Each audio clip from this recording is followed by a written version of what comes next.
नमस्कार, जनबोलीमा हार्दिक स्वागत छ। म रमेश बजगाई। चुनावमा एक कट्टा चामल ल्याएर मलाई भोट दिनुहोस् भनेर आउने नेतालाई अहिले सोध्नुहोला, मलाई एक भरिएको अक्सिजनको सिलिन्डर आवश्यक छ। चुनावमा दारू र मासु ल्याएर भोट हाल्दियो भन्ने नेतालाई अहिले सोच्नुहोला, मलाई एउटा अस्पतालको शय्या आवश्यक छ, मेरो बुवालाई अस्पताल पुर्याउन एम्बुलेन्स आवश्यक छ। यो विपत्तिमा नेताहरू जनताको माझमा छन् या छैनन् यसको मूल्याङ्कन गर्ने बेला यही बेला हो। भनिन्छ विपत्तिमा आसपासमा जो छ त्यो आफ्नो हो, विपत्तिमा आसपासमा जो छैन त्यो आफ्नो होइन। कोरोनाले एउटा सजिलो सन्देश पनि सिकाएको छ, आफ्नो र पराई छुट्याउने यो कोरोना कालमा हो। जनता माझमा जनताका लागि राजनीति गर्छु, तपाईका दुःख सुखहरू जे जस्ता छन् ती सबै दुःखलाई हरण गर्छु भनेर चुनावी वादा गरेर विजय भएका माननीयलाई प्रश्न गर्नुहोला। माननीयज्यू, यो बेला तपाईले आफ्ना जनता बचाउनका लागि कति सिलिन्डर अक्सिजन पठाउनु भयो ती माननीयलाई सोध्नुहोला। तपाईका जनता बचाउनका लागि तपाईले कतिवटा एम्बुलेन्स पठाउनु भयो ती माननीयलाई अर्को प्रश्न गर्नुहोला। यो बेला अक्सिजनको छटपटाटमा नागरिक भएका बेला आफ्ना नागरिक बचाउनका लागि तपाईले अस्पतालमा कति शय्या मिलाइदिनु भयो? नभए ती वादा, ती आश्वासन, ती गफै मात्र हुन्। विपत्तिमा जो नेताले गफ दिएका छैनन् र काम लागेका छन् यिनै असली नेता हुन्। नभए अर्को चुनाव छँदैछ, यो बेला विपत्तिमा केही छैन, जो बाँचेका छन् आगामी चुनावमा भाटो तयार गरेर बस्नुहोला।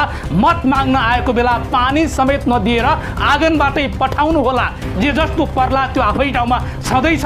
यो कोरोनाले आक्रोश मात्र दिएको छैन, ठुलो सन्देश सिकाएर गएको छ। कैलाली क्षेत्र नम्बर 2 मा नेपाली कांग्रेसका नेता कमल शाहले एकदमै राम्रो काम गर्नु भएको छ। हुने खानेले हेलिकप्टर रिजर्भ गरेर काठमाडौँमा आफन्त पठाउलान्, तर गाउँघरका गरिबहरूले एम्बुलेन्स रिजर्भ गर्न सक्ने ताकत यो बेला छैन। अटो एम्बुलेन्स सञ्चालन गरेर जनतालाई राहत पुग्ने खालका कार्यक्रम कमल शाहले जनतामा दिएका छन्। कार्यक्रम मार्फतै खुलेर भन्छु, नेता हुनु त कमल शाह जस्तो यो बेला जो जहाँ हुनुहुन्छ जनतालाई फाइदा पुग्ने काम गर्ने जोसुकै पनि नेता यस्तो हुन जरुरी छ। विपत्तिमा कम्तीमा भरिएको मुट्ठी अलि खोलौँ र जनतालाई केही दिउँ। व्यक्तिगत लगानीमा जनतालाई यो बेला सहयोग गरौँ, बल्ल असली नेताको परिचय तपाईको हुनेछ। आजको कार्यक्रम जनबोलीमा हामी कांग्रेस नेता कमल शाहले अटो एम्बुलेन्स त्यो सँगै खाद्य गोदामलाई जुन हिसाबमा आइसोलेसन कक्ष बनाउन दिने घोषणा गरेका छन्, सामाजिक सञ्जालमा त्यसको खुलेर प्रशंसा भएको छ। त्यो सँगै हामीले बारम्बार उठाइरहेको कैलालीको लम्की टिकापुर सडक खण्डको बीचमा एउटा कल्भर्ट एकै दिनमा भत्किएको छ। कल्भर्ट किन भत्कियो? यसरी ढलानै एकै दिनमा भत्किएपछि यसको संरचना कस्तो होला भन्ने शङ्का उब्जाएको छ। यो प्रसङ्ग पनि तपाईमाझ राख्नेछौँ। सुरुमा मनकारी कमल शाह, जसले जनता माझमा जनताकै पक्षमा र जनतालाई फाइदा हुने गरी अहिले सहयोग गरिरहेका छन्। एक रिपोर्ट। यी लामबद्ध तरिकाले उभिएका अटो रिक्सा हेर्दा अटो रिक्सा नै हुन्, तर अब कैलालीमा भने यिनले अटो एम्बुलेन्सको काम गर्नेछन्।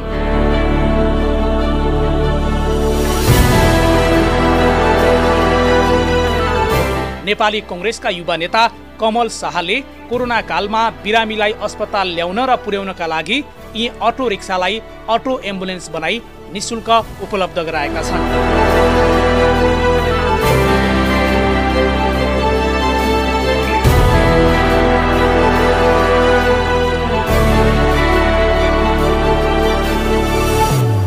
कैलाली क्षेत्र नम्बर 2 का जनतालाई आवश्यक परे यी अटो एम्बुलेन्सलाई सम्पर्क गरी बिरामी ओसार पसार गर्न सक्नेछन्। त्यो बाहेक शाहले टिकापुर रोडमा रहेको रामारोशन खाद्य भवनलाई आइसोलेसन वार्ड बनाउने, कैलाली क्षेत्र नम्बर 2 मा 5 वटा अटोमोबाइल्स कोभिड बिरामीका लागि 24 घण्टा निशुल्क सञ्चालन गर्ने, आफ्नो व्यक्तिगत रूपमा 80 थान अक्सिजन सिलिन्डर फिल गर्ने, लम्की चुवार र बर्दगोरिया अस्पताललाई आइसोलेसनका लागि 1 लाख आर्थिक सहयोग गरेका छन्। व्यवस्थित बनाउने कुरामा हामीले सुरक्षित स्थानको लागि हेरेका छौँ। कुनै पनि त्यहाँ अन्य राष्ट्रिय नमुनामा मोतीपुर स्कुल छ, त्यसमा अपाङ्ग मैत्री नहुँदाखेरि अलिकति त्यस्तो कोभिडको बिरामीहरू सास लिन गाह्रो हुने, व्हिल चेयरहरूबाट अप डाउन गर्नुपर्ने हुँदा अहिले त्यही बेला हामीले अर्को ठाउँको लागि हेरिरहेका छौँ। त्यहाँहरू भौगोलिक बनावट अनि अन्य इन्भाइरोमेन्टका आधारले राधासँग सत्सङ्गको जस्तो अनुकूल भएको ठाउँ छैन। अस्ति नै नेपाल काङ्ग्रेसका नेता कमल शाहले आफ्नो मिललाई दिने भन्ने कुराहरू गर्नुभएको छ। त्यहाँ पनि हामी अब इन्भाइरोमेन्ट के हुन्छ, कस्तो हुन्छ, भोलि त्यही स्थानलाई पनि त्यो कोभिड अस्पताल बनाउन सक्छ कि भनेर अहिले क्लाइमेट एकदमै ठिक भएको अवस्था, भोलि त्यस्तो अवस्था भएपछि स्कुल र अथवा उहाँले दिएको त मिललाई पनि के म्यानेजमेन्ट गर्न सकिन्छ कि भनेर हामी अध्ययनशील नै छौँ।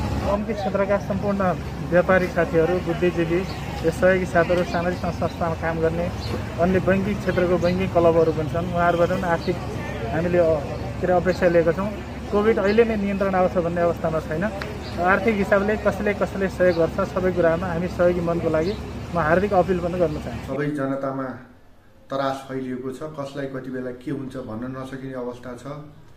यसको नियन्त्रण र रोकथामका लागि सरकार पूर्ण रूपले असफल भइसकेको छ र हामीले विशेष गरी मैले त 27 गतेको संसदमा पनि प्रधानमन्त्री हुन चाहने र प्रधानमन्त्री भएकाहरूले केही योजनाहरू, स्पष्ट योजनाहरू ल्याउँछन् यो रोग नियन्त्रणका लागि, यो महामारी नियन्त्रणका लागि भन्ने आशा राखेको थिएँ, तर त्यो हुन सकेन र यसमा कसैले पनि विचार नपुगाएको जस्तो मलाई लाग्दछ।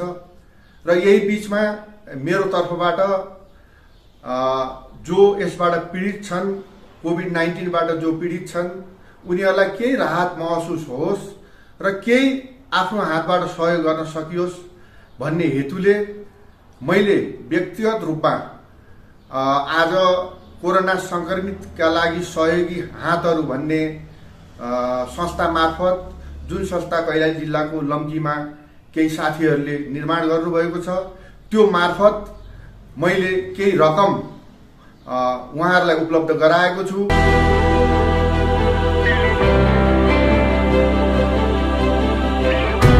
एम्बुलेन्स नपाएर हैरान भएका यस क्षेत्रका आर्थिक स्थिति कमजोर भएका मानिसहरूका लागि यो अटो एम्बुलेन्सले निकै ठुलो सहयोग पुर्याउनेछ।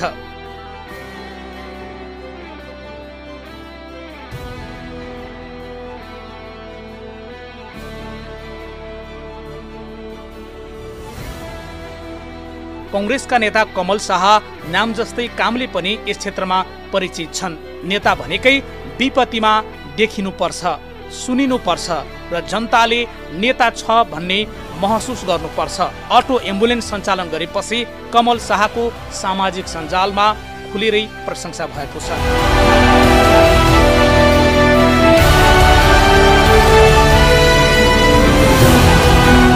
यो विपत्तिमा जनतालाई थोरै भए पनि राहत होस् भन्नका लागि आफूले यो सहयोग गरेको कमल शाहले बताएका छन्। यस्तो दुःखद परिस्थिति यो मुलुकमा सिर्जना भएको छ र यसै बीचमा व्यक्तिगत रूपमा मैले केही यो संक्रमितहरूलाई अथवा बिमारीहरूलाई अथवा अस्पतालसम्म आएका व्यक्तिहरूलाई अथवा अस्पतालसम्म पुग्न नसक्ने व्यक्तिहरूलाई पुगाउनका लागि भए पनि केही राहत स्वरूप सानो सहयोग गर्ने विचार राखे, मनसाय बनाए र त्यसै कारणले मैले लम्कीचुवामा एउटा कोरोना संक्रमितसँग सहयोगी हातहरू भन्ने केही साथीहरूले एउटा संस्था निर्माण गर्नुभएको छ। त्यो मार्फत मैले केही रकम उपलब्ध गराएको छु र त्यसमा 1,35,000 रकम, सानो रकम मैले सहयोगका रूपमा उहाँहरूलाई उपलब्ध गराएँ र त्यो रकमबाट लम्कीचुवा र बरदगोरिया अस्पताललाई अक्सिजनको कमी नहोस् र अक्सिजन समयमा रिफिल होस्, पर्याप्त होस् भन्ने मनसायले 1 लाख रुपियाँ उहाँहरूलाई उपलब्ध गराइएको छ। 1 लाख रुपियाँ लम्कीचुवा अस्पताललाई, 35,000 बरदगोरिया आइसोलेसन सेन्टरलाई र त्यस्तै आजकै मितिबाट मैले बिमारीहरू अस्पतालसम्म, आइसोलेसन सेन्टरसम्म आउन नसक्ने परिस्थिति देखिएका कारणले अटो एम्बुलेन्सका नाममा अटो एम्बुलेन्स सञ्चालन गरिएको छ र त्यो अटो एम्बुलेन्स 2टा भरतवरिया बौनिया बजारमा रहनेछ र 3वटा लम्की चौराहामा रहनेछ र त्यो क्षेत्रका कैलाली क्षेत्र नम्बर 2 लम्की चुहा अन्तर्गतका कैलाली क्षेत्र नम्बर 2 अन्तर्गतका साथीहरूले आफूलाई आवश्यकता परेको खण्डमा बिमारीहरूलाई आइसोलेसन सेन्टर र अस्पतालसम्म पुर्याउनका लागि त्यहाँ त्यसलाई उपयोग गर्न सक्नुहुनेछ। यो व्यवस्था पनि आजबाट सुरु भएको छ रमेशजी। र अन्तमा म के भन्न चाहन्छु भने यो महामारीको अवस्थामा एकले अर्काको आलोचना गर्ने भन्दा पनि हामी सबै हातीमालो गरेर यसको सामना गरौँ। हामीले हाम्रो तर्फबाट के कुरा सहयोग गर्न सकिन्छ, सानो भए पनि ठुलो भए पनि, आर्थिक रूपमा भए पनि भौतिक रूपमा भए पनि, जुनसुकै तरिकाले पनि हामी यसका लागि तयार हौँ र हातेमालो गर्दै सम्पूर्ण साथीहरू अगाडि बढौँ। कोरोना संक्रमितहरूका लागि सहयोगी हातहरू नामक संस्थाले लम्कीमा एक कार्यक्रमको आयोजना गरी यी अटो एम्बुलेन्सलाई सार्वजनिक गरेको छ। लम्कीका व्यापारी तथा कांग्रेस नेता खडानन्द सापकोटाले यस अभियानले जनतालाई राहत पुग्ने बताएका छन्। यो अभियानमा जोडिन सबैलाई उनले अपील गरेका छन्। का साथ हामी तपाईहरुको जस्ताको तस्तै यो जनताको स्वास्थ्य सम्बन्धी कुरा हो। एउटा अक्सिजन नपाएर जनता तडपिरहेको छ, मानवताको यो सेवा हो। यसमा हामीले कुनै किसिमको हेरफेर गर्ने छैनौँ र हामी जति पनि दौडधुप गर्छौँ आफ्नो खर्चमा दौड्नेछौँ, तर मानवताको सेवामा आएको पैसा मानवीय सेवामै लगाउनेछौँ भन्ने प्रतिबद्धता गर्दै तपाईहरु सबैलाई यस अभियानमा जोडिनु हुन हार्दिक अपील गर्छु। धन्यवाद। जय नेपाल। कांग्रेसका युवा नेता टेकराज कठायतले कांग्रेसले जहिले पनि जनताको दुःखमा साथ दिएको बताएका छन्।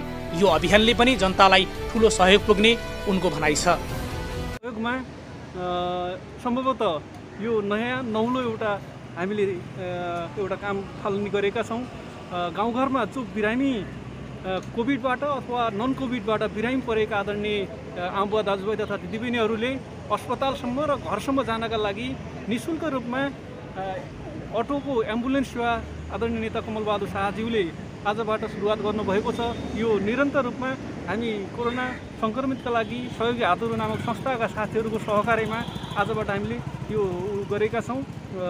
तपाईँ हाम्रो ठाउँमा जहाँ जो बिरामी हुनुहुन्छ आदरणीय यो भिडियो हेरेर बसिरहनुभएका साथीहरूले पनि आफ्नो वरिपरि कोही बिरामी साथीहरू हुनुहुन्छ भने उहाँहरूले चाहिँ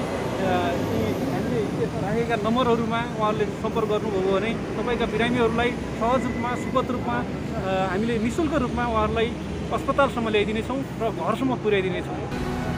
जे होस्, चुनावमा जितेकाहरूले यो कोरोना कालमा देखिने गरी केही नगरे पनि कांग्रेसका नेता कमल शाहले भने जनतालाई सहयोग पुग्ने गरी काम गरिरहेका छन्। यस्ता कामहरू अन्य राजनीतिक दलका नेताहरूले पनि सिक्न जरुरी छ।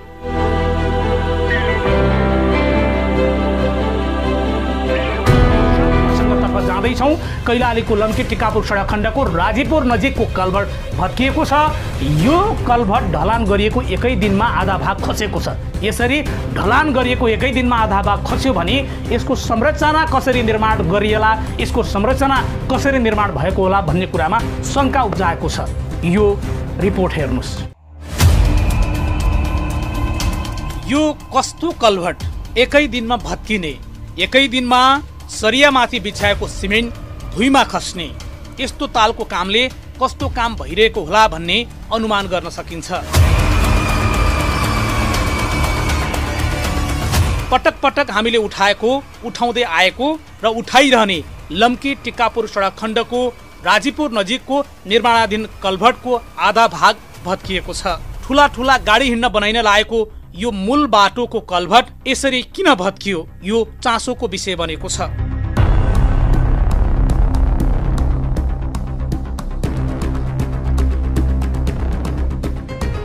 कल्भर्टको ढलान भत्किएपछि यसको अरू संरचनाको विषयमा पनि शङ्का उब्जाएको छ। आधुनिक प्रविधिको सहायताले निर्माण भइरहेको यो कल्भर्ट एकै दिनमा भत्किनाले भोलिका दिनमा कति दिनसम्म टिक्ला भन्ने आशंका उब्जिएको छ।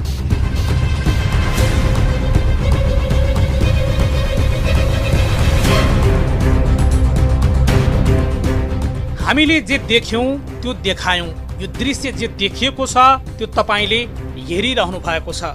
तर एउटा प्रश्न सोधिरहेका छौं, यो कल्भर्ट ढलान भएको एकै दिनमा कसरी भत्कियो?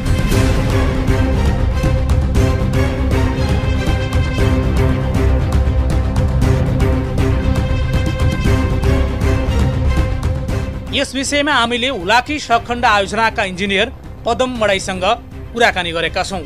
उनको प्रतिक्रिया यस्तो छ। होइन, त्यो एउटा पुलको त्यो टेकामा जति मैले मिस्टेक गरेछ टेका राख्न, होइन त्यो टेका चाहिँ दबेपछि त्यो त गइहाल्छ, सानो के त्यो हल्लिने बित्तिकै गइहाल्ने कुरो हो। होइन त्यो राम्रोसँग टाइट नगरे भनेर भत्काएर त्यसलाई चाहिँ आज नै सफा गरेर 2-3 दिनमा त्यो पनि भइहाल्छ। त्यहाँ यसो गरेर झन् त्यसको हाइट पुगेन छ, होइन त्यो टेकाको हाइट कम भएछ, उनीहरूले तल चाहिँ ढुङ्गा राखिदिएछन् कि त्यो बिच अलिकति राम्रो मिक्सचर हो, घरतिर गाजाला परिसक्यो हो। होइन अनि उनीहरूले तल चाहिँ काठहरू अथवा इँटा राख्नुपर्ने त्यो च्याप्टो खालको, होइन ढुङ्गा राखिदिएछन्। त्यो ढुङ्गा त गोलै हुन्छ, चिप्लो हुन्छ नि, त्यहाँ अलिकति हिलो पनि भयो। अनि त्यही भएर चाहिँ माथिबाट अलिकति त्यो लोड पर्ने बित्तिकै त्यो चिक्जेर गइहालेछन् 4-5वटा टेका।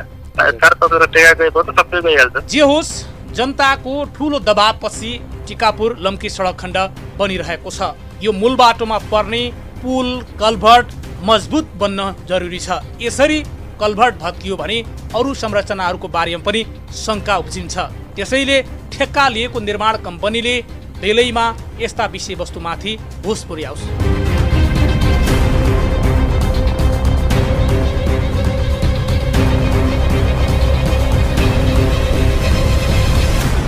दर्शक महानुभावहरू, कार्यक्रम जनबोली तपाईँ हेर्दै हुनुहुन्छ। कुनै पनि महत्त्वपूर्ण सूचनाहरू तपाईँसँग छन् भने हाम्रो स्क्रिनको नम्बर 984884 33989 मा तपाईँले हामीलाई टिपाउन सक्नुहुन्छ। यो कार्यक्रमबाट रमेश बजगाई बिदा चाहन्छु। नमस्कार।